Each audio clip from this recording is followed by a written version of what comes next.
Okay, so I got some feedback from my ex-wife about a problem I'm having with my two oldest children. Now, about the same time, my ex-wife married a fella who is a transvestite, who dresses up like a lady every day. My kids started really rocking this gender activism stuff, even more so than, the usual stuff you see at school these days. And everybody's on this kick, in this Gen Z generation. It's fairly common to have this gender identity issue or gender activism or transis or transad or LGBT. Very common in schools. A lot of teachers are pushing it. Newport Mesa Unified School District says what that teacher says in that video does not align with the district's values. They are now investigating this. Meanwhile, a lot of parents are very concerned and shocked by what they heard that teacher say. So my class decided to stand but not say the words. Totally fine. Except for the fact that my room does not have a flag. It used to be there, but I took it down during COVID because it made me uncomfortable. The school district says that's Kristen Pitson, who identifies herself as an 11th grade teacher at Back Bay High School here in Costa Mesa. She starts that TikTok video by saying that during the Pledge of Allegiance, she gives students the option to stand and say the words. She goes on to share that her class does not have an American flag and that she took it down during the pandemic because it made her uncomfortable. In this video, Pitson says a student asked why there was no flag recently. She says she tells the student she would try to find it, but then admits she's lying. Parents in the area say they are shocked by what the teacher says next. In the meantime, I tell this kid, we do have a flag in the class that you can pledge your allegiance to. And he looks around, he goes, oh, that one? Again, this video is now under investigation by the Newport Mesa Unified School District. A spokesperson says, I assure you that we take matters like this seriously and are taking action to address it. Showing respect to our nation's flag is a value that we instill in our students and an expectation of our employees. It's very clearly an agenda by our current White House, so it's become sort of a fad. It's a hoot. Perhaps we should start out by introducing ourselves. I'm Chief of Space Operations, General Foreman, he, him. Undersecretary of State, Angus Miller, he, him. Chief Diversity and Inclusion Officer, Amanda Williams, she, her. And what is this he, him, she, her, of which you are all speaking? Those are our gender pronouns, so you know which gender we identify as. I appreciate that, but I am pretty good at telling the difference between the two genders. A man, man, woman. Nailed it. That was a lucky guess, but there are way more than just two genders. Fascinating. We've been probing humans for years, and we have only discovered the two. How many genders are there? 172. It's hard to know, really. It's changing all the time. So, what are these genders, and how do they function? Function? I don't understand. Why, yes. On my planet, the female gender is the giver of life, raising and nurturing our young, preserving our civilization for eons to come, while the males mostly just mow our space lawns and make multiple trips to Space Home Depot. What you're talking about is sex. Gender is something different. Exactly. People can identify with genders different than their natal sex, or with none at all. But why? It's just the way we feel. No! It was the way we're born. Well, of course, a lot of times they don't realize how they were born until someone tells them. Someone like a teacher or social media influencer. And what exactly are these various genders? You have me very curious. Well, there's non-binary, which is someone who identifies as both genders. Doesn't saying identifies both genders imply that there are only two genders? What's it? No, it's... Shut up. Actually, it's genderqueer. That is the term that refers to people who identify as both genders. You know, like my nephew. I thought that was gender fluid, like my niece. No, that shifts around. No, bigender shifts around, like my stepson. Well, it can. Well, unless you're Native American, in which case it's two-spirit. Like my cousin, who got into Harvard because they's 1/16 Native American. Oh, I understand. On this planet...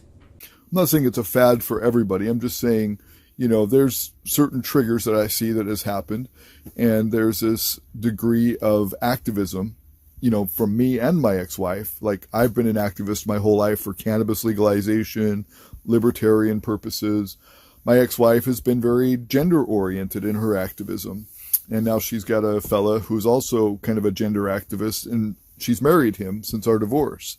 And so I made a video, congratulating my kids for being punk rock and being activist and standing up for the little guy, trying to dismantle gender. I mean, that's obviously what this, pronoun thing is. And this non-binary thing, they're trying to say that gender doesn't matter and that men and women are basically the same. I'm not into all the other bullshit. I think What other bullshit? the they and them. Yeah. And all that extra shit that we added during the pandemic because everyone was so bored on their fucking houses. They just started to make up more shit and more shit. More stuff. Yeah. That's where the conservatives like me because I'm just real. Yeah, you do have a conservative you're not vibe to they you. and them. You're trans, you're male or you're female. And you're And standing people on get that. so mad when I say that. How are you a they? What the fuck does that mean? It's stupid is what it is. Yeah. But you need someone like me that looks like me to say it. Because if you say it, it turns into you're homophobic, you hate trans people, you hate gays. And it's just how you feel. You don't hate anyone. You just think it's stupid. That's really the activism behind a lot of this gender stuff. And so I made a video saying, hey, congratulations. I don't agree, but congratulations on standing up and making a difference and trying to change the world for the better, for what you see as a better world. And so I congratulated my kids. My ex writes back this. Let me see if I can find it. And I have to blur some of this out because I don't want people's names in there. And I said, well, my daughter had, said, thanks for at least calling me punk rock, in my video, is what her reply was. And then I told my ex this, because I'm having a little bit of a, struggle with this, that, her attitude on sexuality has significantly changed since I met her, where she was very prudish when I met her, and now she's very sexually liberated, I guess. I don't know how else to describe it, but a lot of changes. And I'm just like, I think the kids are picking up on this, I think this is influencing them. And I don't think it's going to help them a lot, and especially if they're isolating themselves from their father, And so she says, I guess they appreciated it, considering that they were laughing about it and making fun of it with Beep, my other daughter, for ages, reducing their gender identity to you seeing them as rebelling against the system and sticking up for the little guy is pretty narrow-minded. But whatever makes you feel better, whatever helps you rock yourself to sleep thinking that, surely it's all a ruse. Saying sexism is well over while using the term high-value women based off sexual partners is like someone saying they racism is over while applying blackface. Get a grip on reality. So who she's referring to is Kevin Samuels. I didn't ever say anything about the value of men or women. But what I posted was Kevin Samuels talking about talking about the dating market, the value of people in the dating market, both men and women.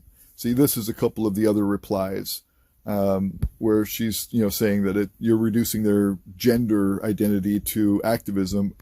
She's like, oh, surely it's all a ruse. And I said, no, it's no more of a ruse for them than it is for any other gender activists that recently popped up in the last 5 years.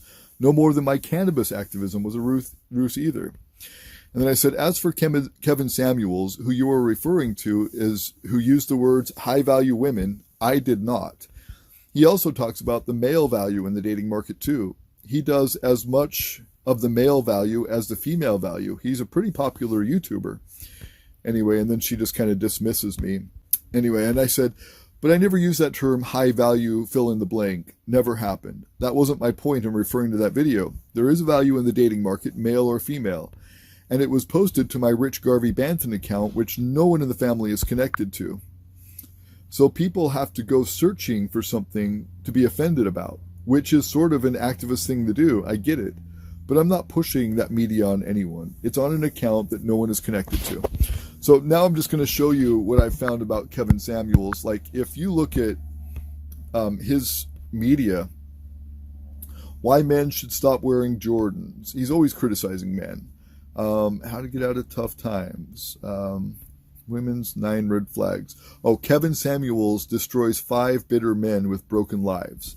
See, I mean, he really tears them apart. He goes in deep, like a surgeon does, and he does a little surgery, and he operates on them. I think he does this with men and women quite consistently, both, not just men, not just women, but both. Let's see, where you rank as a man. See, he's talking about the value of men, about being a high value man. Greatest roast of all times. I mean, he does it. Oh, here we go. Single mom of 3 still wants a high value man making $100,000 a year. Let's see. What is a high value man? Do you qualify as one? So, here we go. What is a high value man? High value men defined. So, see, he's not just talking about women and their value. He's also talking about men and their value. And he's criticizing a lot of men. So, and this is something I just posted. Self-deprecating humor. This is why Celtic people use it. And this is the video that my kids are responding to and my ex-wife is responding to. The pros and cons of the LGBT movement. Message to my kids. See, I posted that 12 hours ago. So I'm going to...